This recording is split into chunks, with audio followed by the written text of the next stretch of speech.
ଅଞ୍ଚଳରେ ଗୋରୁଚୋର ସକ୍ରିୟ, ନାଚାର ପୋଲିସ। ଏହି ଥାନା ଅଧୀନ ବିଭିନ୍ନ ଗ୍ରାମରେ ଏବେ ସକ୍ରିୟ ହୋଇ ଉଠିଛନ୍ତି ଗୋରୁଚୋର। ବିଳମ୍ବିତ ରାତିରେ ପିକଅପ୍ ତ କେବେ ଟାଟା ଆସି ନେଇ ଆସୁଛନ୍ତି ଲୋକଙ୍କ ଘରୁ, ଆଉ କେତେବେଳେ ରାସ୍ତାରେ ବସିଥିବା ଗୋରୁଗାଈମାନଙ୍କୁ ଟେକି ନେଉଛନ୍ତି।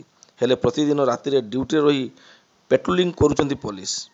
ତେବେ ଏଭଳି ଘଟଣା ଘଟୁଥିବାର ଦୃଶ୍ୟ ସିସିଟିଭିରେ ରେକର୍ଡ ହୋଇଥିବା ଯୋଗୁଁ ଜଣାପଡ଼ିଛି। ଘଟଣା ଅନୁସାରେ ଗତକାଲି ବିଳମ୍ବିତ ରାତିରେ ଥାନାଠାରୁ ପ୍ରାୟ 1 କିଲୋମିଟର ଦୂର ହେବ ମାଳିହତା ଗ୍ରାମରେ ଥିବା ଫ୍ଲିପକାର୍ଟ ଡେଲିଭରି ଷ୍ଟୋର ସମ୍ମୁଖରେ ଘଟିଛି, ଯାହା ଷ୍ଟୋରରେ ଲାଗିଥିବା କ୍ୟାମେରା ରେକର୍ଡ କରିଛି। ସେଠାରେ ବସିଥିବା ଏହି ଷଣ୍ଢକୁ 2 ଜଣ ଯୁବକ ଏକ ଦଉଡ଼ିରେ ପ୍ରଥମେ ଶିଙ୍ଗକୁ ବାନ୍ଧିବା ସହ ମୁହଁକୁ ବାନ୍ଧି ଟାଣି ନେବାକୁ ଉଦ୍ୟମ କରୁଛନ୍ତି। ମାତ୍ର ଏହି ସମୟରେ କୌଣସି ଶବ୍ଦ ପାଇ 2 ଯୁବକ ସତର୍କ ହୋଇଯାଇଥିବା ସହ ଷଣ୍ଢଟିକୁ ଛାଡ଼ି ଯାଇଥିଲା ବୋଲି ଜଣାପଡ଼ିଛି। ହେଲେ ଅପରେସନ ତାଙ୍କର ଖାଲି ସରିଯାଇ ନଥିଲା କି ନିରାଶ ହେବାକୁ ପଡ଼ିନଥିଲା।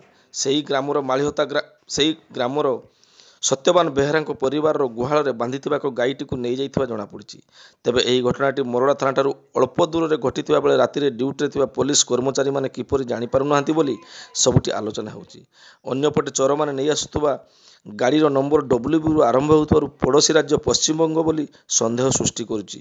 ଅନ୍ୟପଟେ ଭ୍ରମ ସୃଷ୍ଟି କରିବା ଉଦ୍ଦେଶ୍ୟରେ ଗୋରୁଚୋର ନମ୍ବର ବଦଳାଇ ଚୋରି କରୁଥିବା ବି କିଛି ଅସମ୍ଭବ ନୁହେଁ ବୋଲି କୁହାଯାଉଛି।